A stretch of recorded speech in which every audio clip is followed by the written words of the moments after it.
ओम नमः शिवाय। श्री शिव महापुराण रुद्र संहिता सृष्टि खंड 13वां अध्याय। ब्रह्मा जी बोले, अब मैं पूजा की सर्वोत्तम विधि बता रहा हूँ, जो समस्त अभीष्ट सुखों को सुलभ कराने वाली है। हे देवताओं तथा ऋषियों, आप लोग ध्यान देकर सुने। उपासक को चाहिए कि वह ब्रह्म मुहूर्त में उठकर जगदम्बा पार्वती सहित भगवान शिव का स्मरण करे तथा हाथ जोड़कर मस्तक झुकाकर भक्तिपूर्वक उनसे इस प्रकार प्रार्थना करे। हे देवेश्वर, उठिए उठिए, मेरे हृदय में शयन करने वाले देवता उठिए। हे उमाकांत, उठिए और ब्रह्मांड में सबका मंगल कीजिए। मैं धर्म को जानता हूँ, किंतु मेरी उसमें प्रवृत्ति नहीं होती। मैं अधर्म को जानता हूँ, परंतु मैं उससे दूर नहीं हो पाता। हे महादेव, आप मेरे हृदय में स्थित होकर मुझे जैसी प्रेरणा देते हैं, वैसा ही मैं करता हूँ। भक्तिपूर्वक यह वचन कहकर और गुरु के चरणों का स्मरण करके गांव से बाहर दक्षिण दिशा में मलमूत्र का त्याग करने के लिए जाएं। इसके बाद मिट्टी और जल से शरीर की शुद्धि करके दोनों हाथों और पैरों को धोकर दंत धावन करें। सूर्य उदय होने से पहले ही दातुन करके मुंह को 16 बार जल की अंजलियों से धोएं। हे देवताओं तथा ऋषियों, छठी, प्रतिपदा, अमावस्या और नवमी तिथियों तथा रविवार के दिन शिव भक्त को यत्नपूर्वक दातुन को त्याग देना चाहिए। अवकाश के अनुसार नदी आदि में जाकर अथवा घर में ही भली भांति स्नान करें। मनुष्य को देश और काल के विरुद्ध स्नान नहीं करना चाहिए। रविवार, श्राद्ध, संक्रांति, ग्रहण, महादान, तीर्थ, उपवास दिवस अथवा अशौच प्राप्त होने पर मनुष्य गर्म जल से स्नान न करे। शिव भक्ति से युक्त मनुष्य तीर्थ आदि में प्रवाह के सम्मुख होकर स्नान करे। जो नहाने के पहले तेल लगाना चाहें, उसे विहित एवं निषिद्ध दिनों का विचार करके ही तैलाभ्यंग करना चाहिए। जो प्रतिदिन नियम पूर्वक तेल लगाता हो, उसके लिए किसी भी दिन तैलाभ्यंग करना दोषपूर्ण नहीं है। अथवा जो तेल इत्र आदि से वासित हो, उसका लगाना किसी भी दिन दूषित नहीं है। श्राद्ध, ग्रहण, उपवास और प्रतिपदा के दिन तेल नहीं लगाना चाहिए। सरसों का तेल ग्रहण को छोड़कर किसी भी दिन दूषित नहीं होता। इस तरह देश काल का विचार करके ही विधि पूर्वक स्नान करें। स्नान के समय अपने मुख को उत्तर अथवा पूर्व की ओर रखना चाहिए। उच्छिष्ट वस्त्र धारण करके स्नान कभी ना करें। शुद्ध वस्त्र धारण करके इष्ट देव का स्मरण करते हुए स्नान करना चाहिए। जिस वस्त्र को दूसरे ने धारण किया हो तथा जिसे स्वयं रात में धारण किया गया हो, उससे तभी स्नान किया जा सकता है जब उसे धो लिया गया हो। इसके पश्चात देवताओं, ऋषियों तथा पितरों को तृप्ति देने वाला तर्पण करना चाहिए। उसके बाद धुला हुआ वस्त्र पहने और आचमन करें।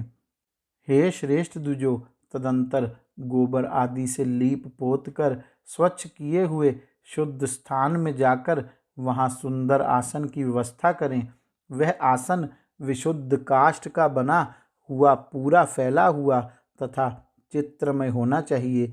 ऐसा आसन संपूर्ण अभिष्ट फलों का देने वाला है। उसके ऊपर बिछाने के लिए यथा योग्य मृगचर्म आदि ग्रहण करें। शुद्ध बुद्धि वाला पुरुष उस आसन पर बैठकर भस्म से त्रिपुंड लगाए। त्रिपुंड से जप, तप तथा दान सफल होते हैं। भस्म के अभाव में त्रिपुंड का साधन जल आदि बताया गया है। इस तरह त्रिपुंड करके मनुष्य रुद्राक्ष धारण करे और अपने नित्य कर्म का संपादन करके पुनः शिव की आराधना करे। तत्पश्चात 3 बार मंत्र पूर्वक आचमन करें अथवा गंगा बिंदु ऐसा उच्चारण करते हुए 1 बार आचमन करें। तत्पश्चात वहाँ शिव की पूजा के लिए अन्न और जल लाकर रखें। दूसरी कोई भी जो वस्तु आवश्यक हो उसे यथाशक्ति जुटाकर अपने पास रखें। इस प्रकार पूजन सामग्री का संग्रह करके वहाँ धैर्य धारण करके जल, गंध और अक्षत से युक्त एक अर्घ पात्र लेकर उसे दाहिने भाग में रखें। उससे उपचार की सिद्धि होती है। फिर गुरु का स्मरण करके उनकी आज्ञा लेकर विधिवत सकाम संकल्प करके पराभक्ति से सब परिवार शिव का पूजन करें। एक मुद्रा दिखाकर सिंदूर आदि उपचारों द्वारा सिद्धि बुद्धि सहित विघ्नहारी गणेश का पूजन करें।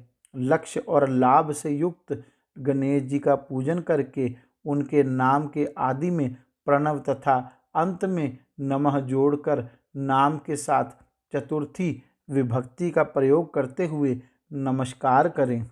यथा ओम गणपतये नमः अथवा ओम लक्षलाभयुताय सिद्धि बुद्धि सहिताय गणपतये नमः।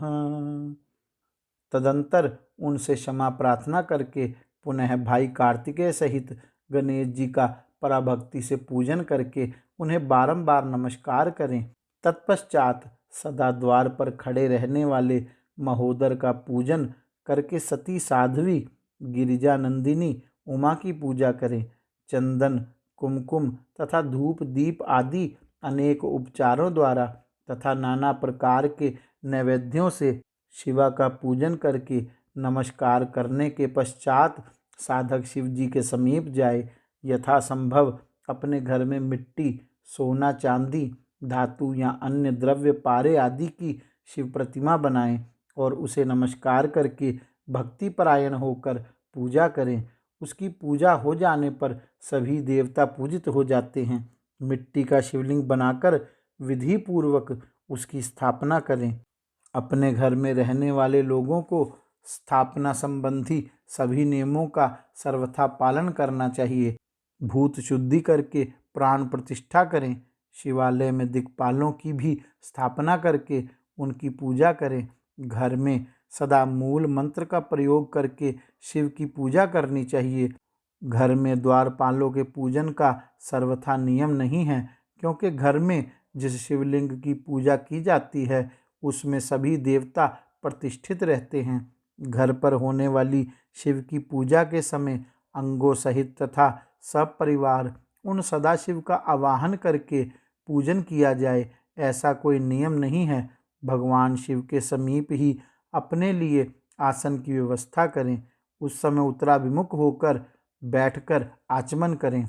उसके बाद दोनों हाथों का प्रक्षालन करके प्राणायाम करें।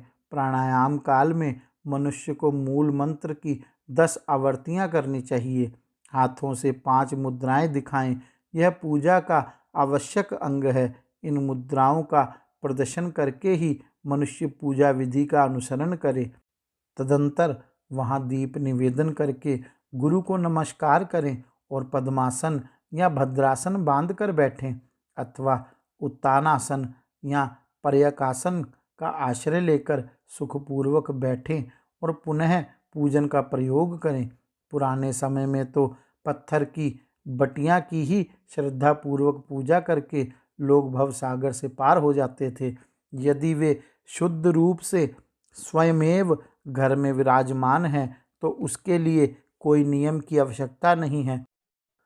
गौरी शंकर भगवान की जय। ओम नमः शिवाय।